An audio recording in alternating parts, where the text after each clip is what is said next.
Fuck your own face!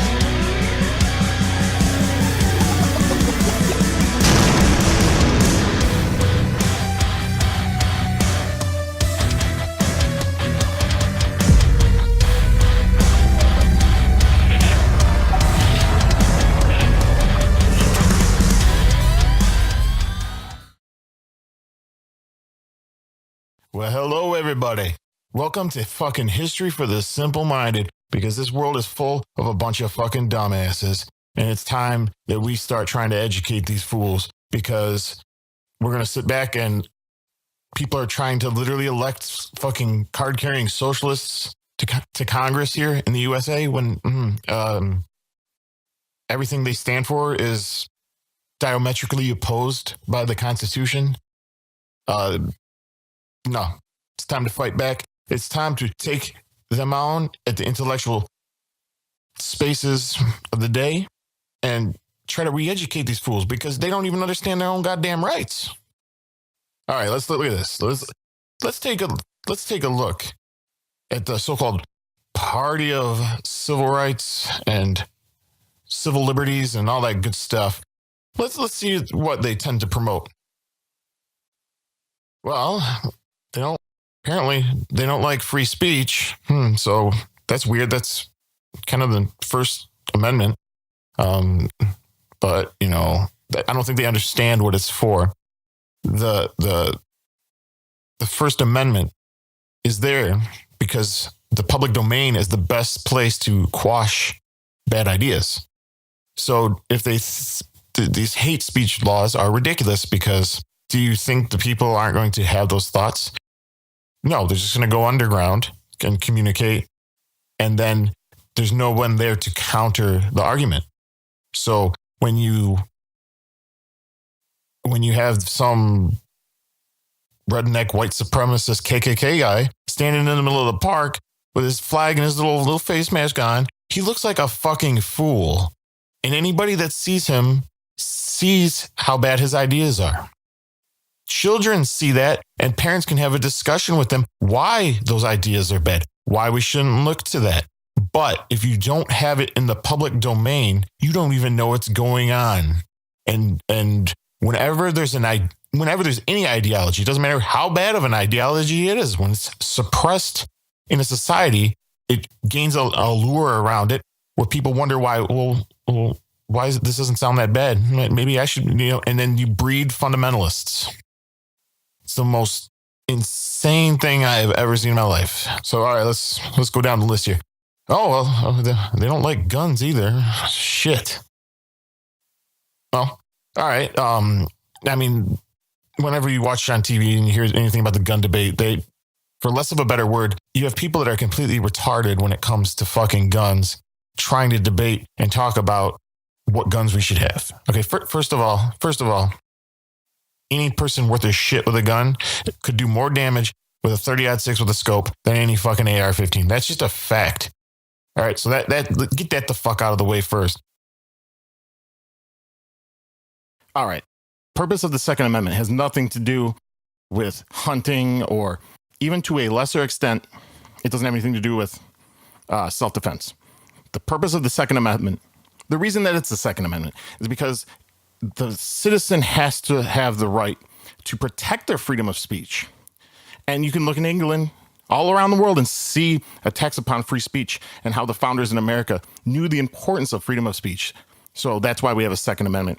And you always hear this argument. I love it because they just keep us so ignorant of the real history of the world. So they go, oh, well, the founders, they could have never envisioned a AR-15. Why would you need a weapon of war?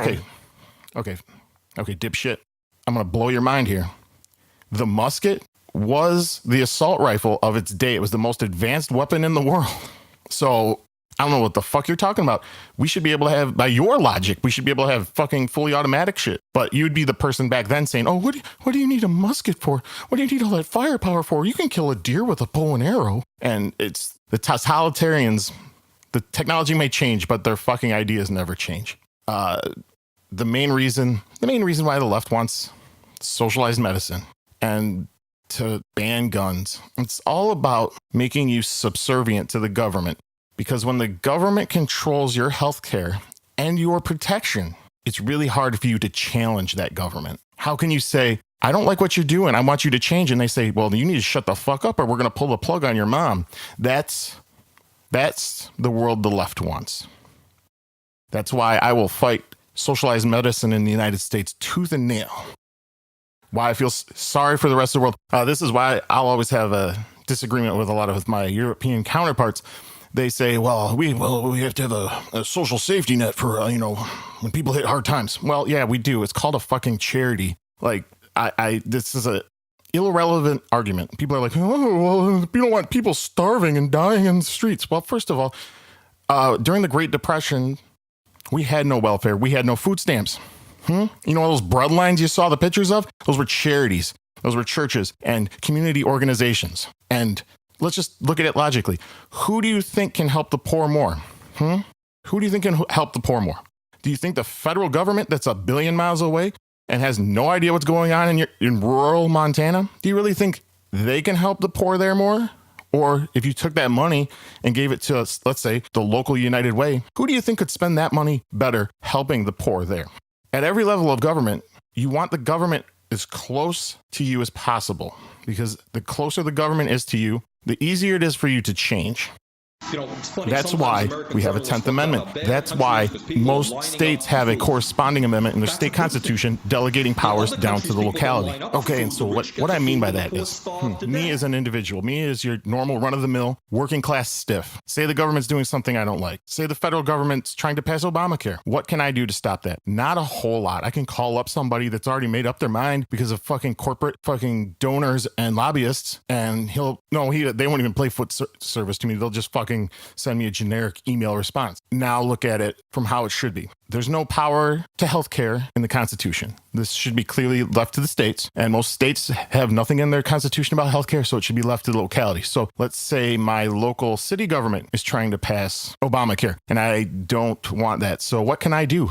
Well, at the local level, I can make a change. I can even run to be the mayor, or whatever the hell it is that runs the city. It doesn't take millions of dollars from billionaire donors pushing an agenda to run for mayor. All you have to do is get your ideas out there, and pretty much anybody can make a change at a city level. You only have to muster a couple thousand people. Much easier than the 60 million people or whatever. This is why the left opposes that. The left opposes that because their ideas are so fucking bad, they need to be mandated from a federal government that the average man has no chance of changing.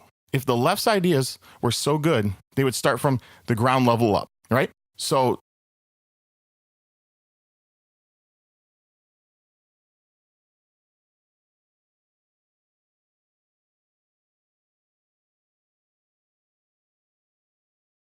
listen to me. This is the heart of simple-minded civics. Listen to me. Run-of-the-mill, college, progressive, socialist. If your ideas are so good, go run for mayor. Go run for city council. Build your little socialist utopia in a city, and everybody else will see it, and then they'll copy it, and they'll keep voting your socialists in until you take over enough states, and then you can change the fucking constitution. If your ideas are that good, they can grow from the bottom up. They don't have to be dictated from the top down. But the problem there is your ideas don't work. They'll have the constitution, or we'd be screwed. Because it was designed to be a roadblock against tyranny. The Constitution, most governing documents of other countries, tell all these wide-ranging things that governments can do. America's the only country on earth that has a charter that tells the government what it can't do, what it can't have anything to do with. And they try to erode at it. But, I think if the right were to concentrate more on staying true to the Constitution, they probably could get a dominant majority in the country, and the left would just become irrelevant.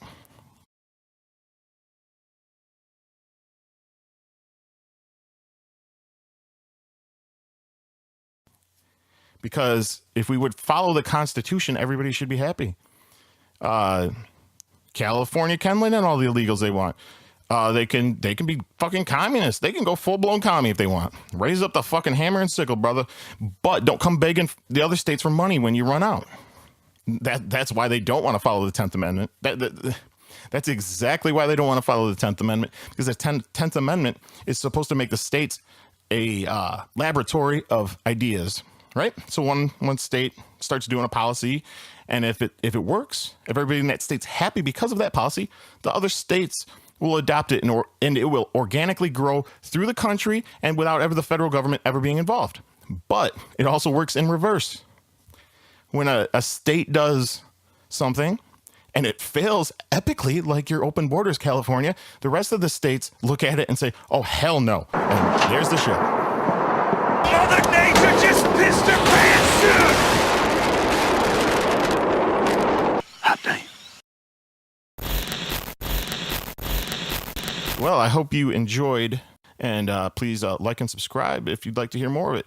Videos coming out, and I'm not monetized, so I don't give a fuck.